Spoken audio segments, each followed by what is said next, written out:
Hi, I'm Evan Johnson, and this is a montage of all the videos I made on The Roar, which was my high school's weekly news show. The Roar helped me realize what I wanted to do as a career, so I wanted to put my videos onto my channel to kind of show the progression I've made so far.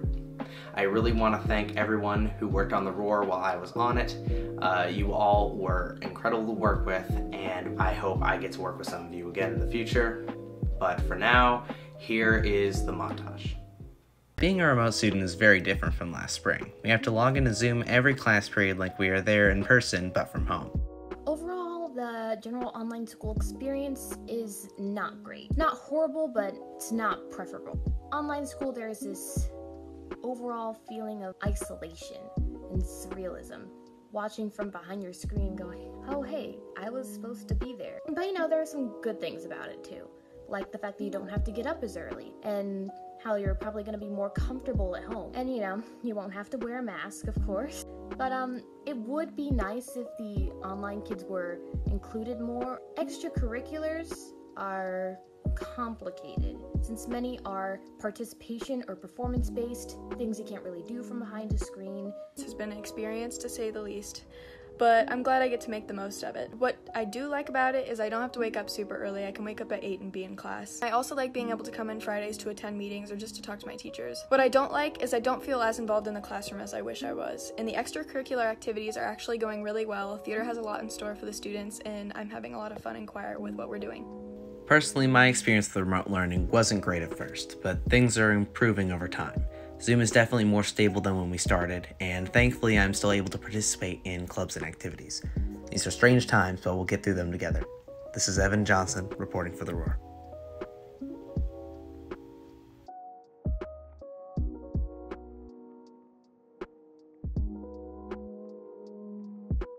Thanks for tuning in. This is your band of the week. Some of you may have heard of Gorillaz. No, not that kind of Gorillaz. These Gorillaz with a Z. Gorillaz was made by two people, Blur frontman Damon Albarn and Tanko comic artist Jamie Hewlett. In 1998, they created the band because they wanted to make a band with substance compared to everything on MTV at the time. And so Gorillaz was born. Gorillaz has 7 studio albums: Gorillaz, Demon Days, Plastic Beach, The Fall, Humans, The Now Now, and Song Machine, which is coming out October 23rd. You may have heard of songs like Clint Eastwood. I ain't happy. I'm feeling glad I got sunshine in a bag. Feel Good Inc. Gorillaz is known for genre blending and for their animated music videos featuring the cartoon band members 2D, Noodle, Russell, Murdoch, and collaborators. Here are a few of them. Jamie and his animation team use different animation techniques and mediums to tell stories about the band in the absolutely crazy fictional world they live in, which was also created by Jamie. Each album follows the band through a new story that make comment on things like politics, pollution, the music industry, and mental health. Gorillaz has seen worldwide success and fame with 9 Brit Awards, 1 Emmy, and 3 MTV Music Awards.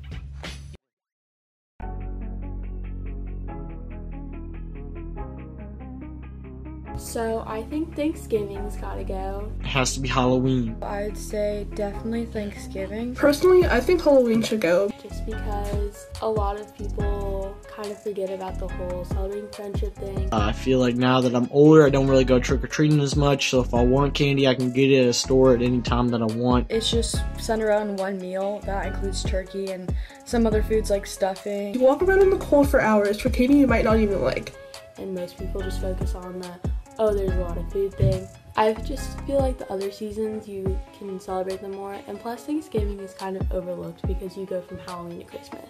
With Thanksgiving, it's the one day of the year you can eat as much as you want. Nobody looks at you weird, and as a big guy, I like that. I appreciate that. We need that. For Christmas, Polar Express. That's all I gotta say. The 4th of July has to stay. That's the only time I can get fireworks without people thinking I'm a lunatic. So those reasons, I gotta go with Halloween. It's kind of dumb because you can be thankful all year, not just one day for turkey. All the other holidays have stuff surrounded around them, like more holiday cheer, fireworks and stuff, so they're more fun. You can just go to Walmart and get a bag of candy that you do like and have a nice little costume party with your friends. And it doesn't have to be on Halloween. It could really be on any day of the year.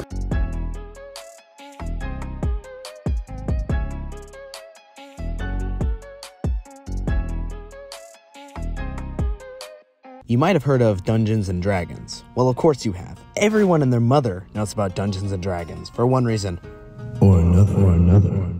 If you know me, you probably know that my favorite pastime is playing this game. So I'm going to tell you all about it in, hopefully, 1 minute. Dungeons & Dragons, or D&D for short, is a tabletop role-playing game. What's a tabletop role-playing game? It's a game where you and some friends make characters, roll dice, and go on adventures. The game is ran by a dungeon master, or game master, however you want to say it. They describe the world to the players, and act out the non-player characters in that world. The players interact with the world as their characters, and you might be saying, but I could just play a video game. Except in D&D, the possibilities are endless, unlike in video games. The only limitations in D&D are the rules and your imagination. D&D is a great way to connect with friends, and you will make memories that you will keep for the rest of your life. There are also other ways of experiencing D&D besides playing it, like podcasts, live streams, and Amazon Prime is coming out with an animated series based off of one of the most successful D&D shows of all time, Critical Role. Also, if you say it isn't cool, just say that to Joe Manganiello, Shaggy from the Scooby-Doo movies, Daredevil, Sam from Game of Thrones, Terry Crews, and Vin Diesel. Just to name a few. You. Yes, you. Are you bored at home doing online school? Do you like podcasts? Do you like alien invasion stories? Well, do I have just the thing for you. War of the Worlds, a radio play. Or podcast. Performed by Lansing Theatre. Listen as we paint a mental picture of the world being invaded by aliens. You'll be able to listen to this wondrous program on December 12th, 2020 on YouTube. Make sure to follow Lansing Theatre on Instagram, Twitter, and Facebook for updates on the show. And now we return to our regularly scheduled program.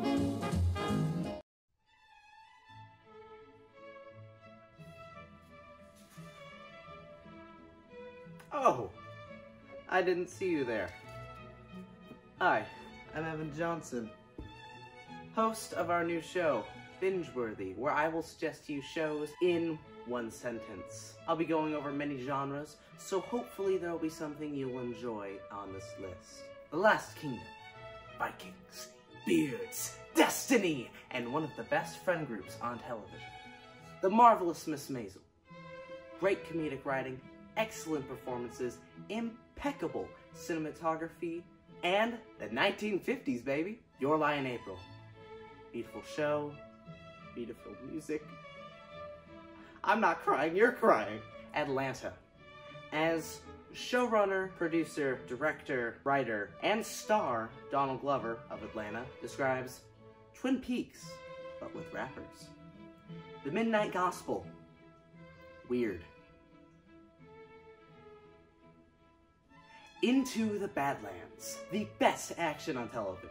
Seriously, it's awesome. The Expanse. Game of Thrones meets Firefly. Star Trek meets actual science. Gordon Ramsay Uncharted. Gordon Ramsay goes around doing ASMR and cooking the world. And, as a last treat for all of you people who still have cable, 90 Day Fiancé. My guilty pleasure. Seriously, you will have enough content to last another pandemic. There's a lot. COVID-19 has presented the school with many challenges, but that didn't stop the theater department.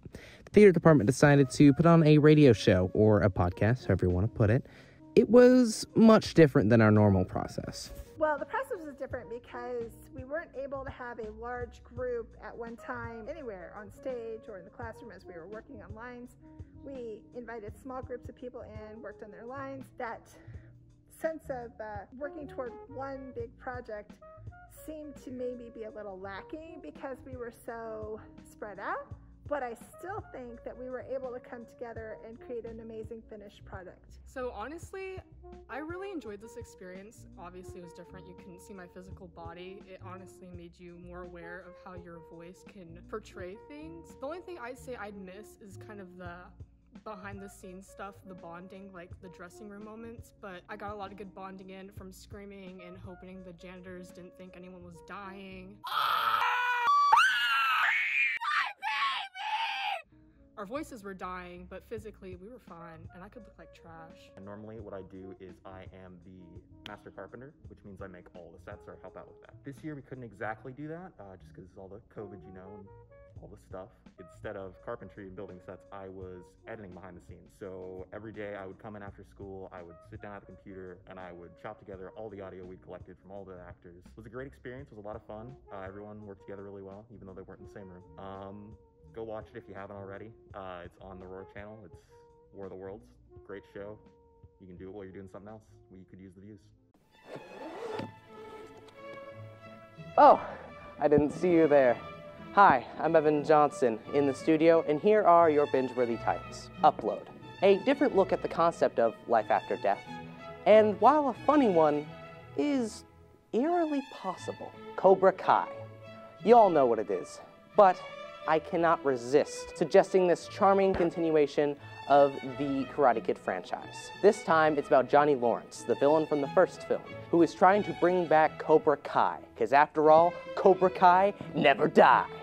Mr. Robot. Creator, writer, director, and producer Sam Esmail has made a show I truly cannot shut up about. Seriously, ask anyone I know, I don't shut up about the show.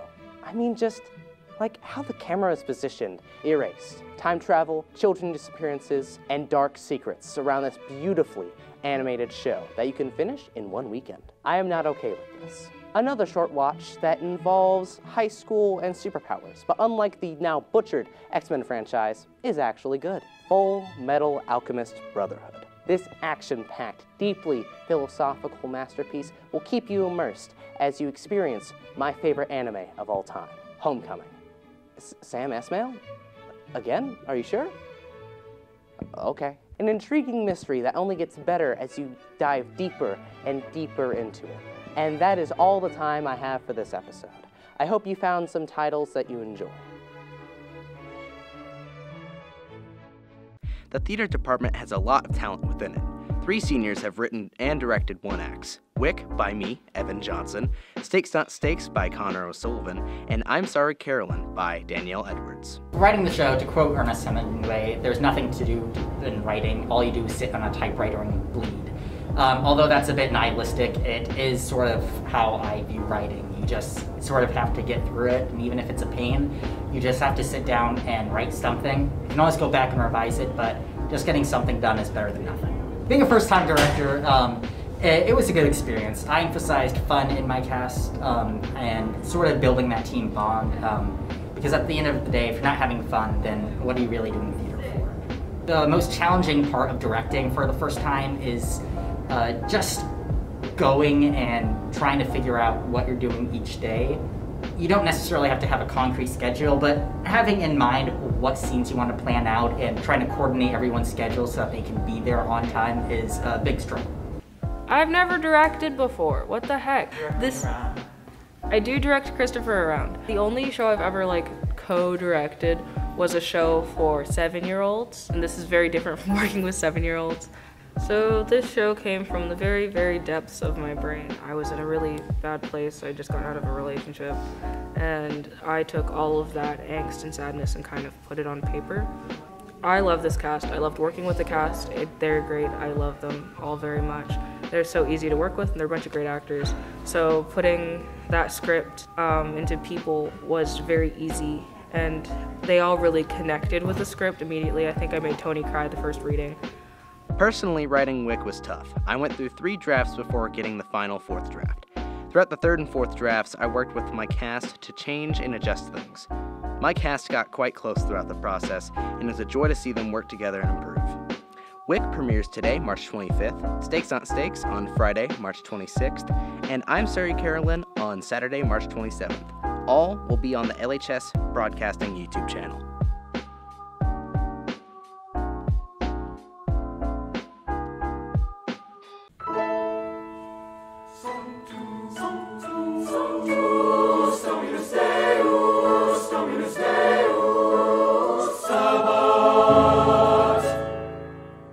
Lansing has a lot of great clubs and extracurriculars. Some that have been excelling this year are our various choirs, some of which just got done with large group and solo competitions.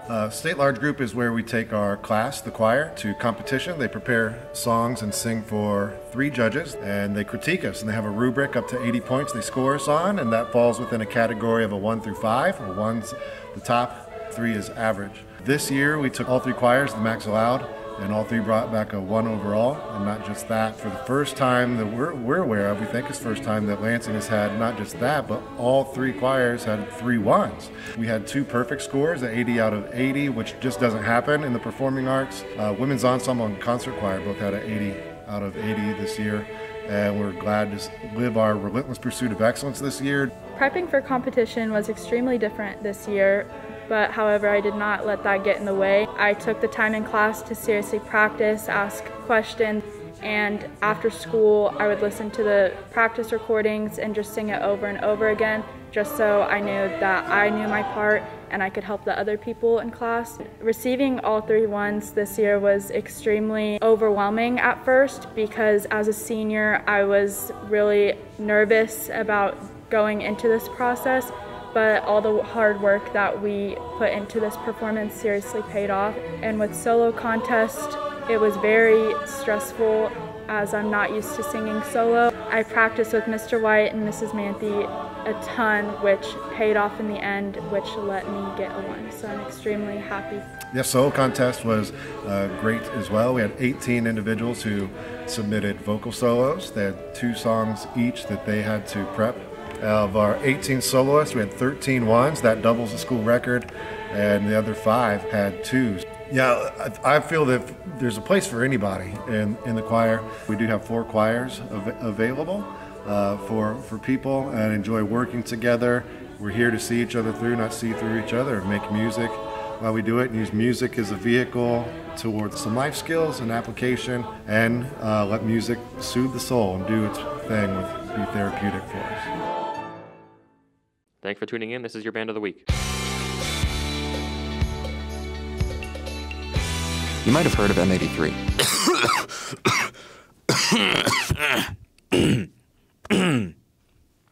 Sorry, my voice has been really weird the last few episodes. Anyways, M83 is a French shoegaze band. You might be wondering, what the heck is shoegaze? It's like indie rock, but electronic. Look at them shoes. M83 has 7 studio albums. M83, Dead Cities, Red Seas, and Lost Ghosts, Before the Dawn Heals Us, Digital Shades Volume 1, Saturdays Equal Youth, Hurry Up, We're Dreaming, Junk, and Digital Shades Volume 2. M83 also made the soundtrack for the Tom Cruise sci-fi film Oblivion. My personal favorite album is Hurry Up, We're Dreaming, which has their most recognizable and popular single.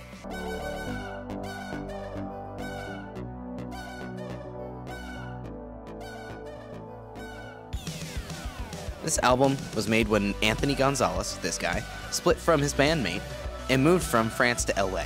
Gonzalez's music has always been nostalgic and bittersweet, but this album in particular impacted me in ways that I cannot fully describe in a 2-minute video on The Roar. So go listen to it if you get the chance.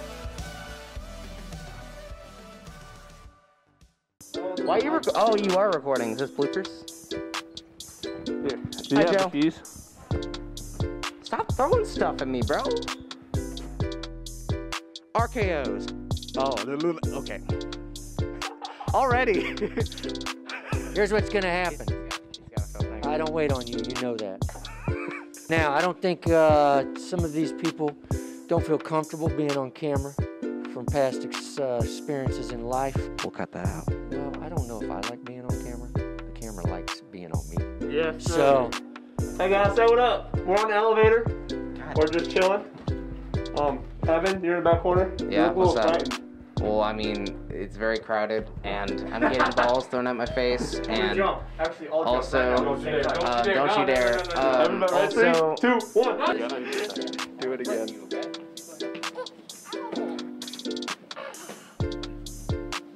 Oh my touch. Alright, this is Evan's food review.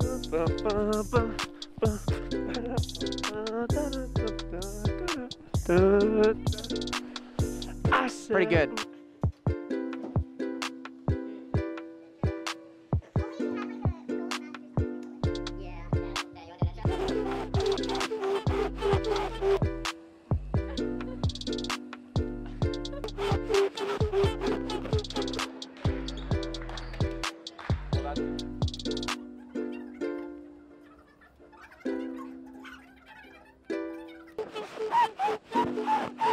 I'm ready.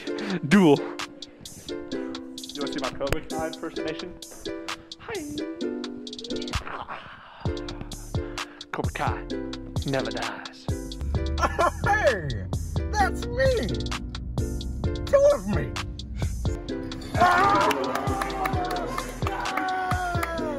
I told you L1, baby. I told you. Fouls on the line, number 20. Mandy, that's her second. Team foul number 3. Yes, sir.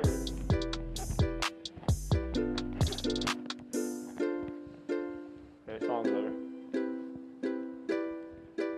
Work it out. Alright, what's up? So when right go wrong, let's take a little trend. Get your money back. Right go wrong. Hopeful, yes I am hopeful for today. Take this music and use it. Let it take you away and be hopeful, hopeful, and he'll make a way. I know it ain't easy, but that's okay, cause we hopeful. I wish that you could show some love instead of hating.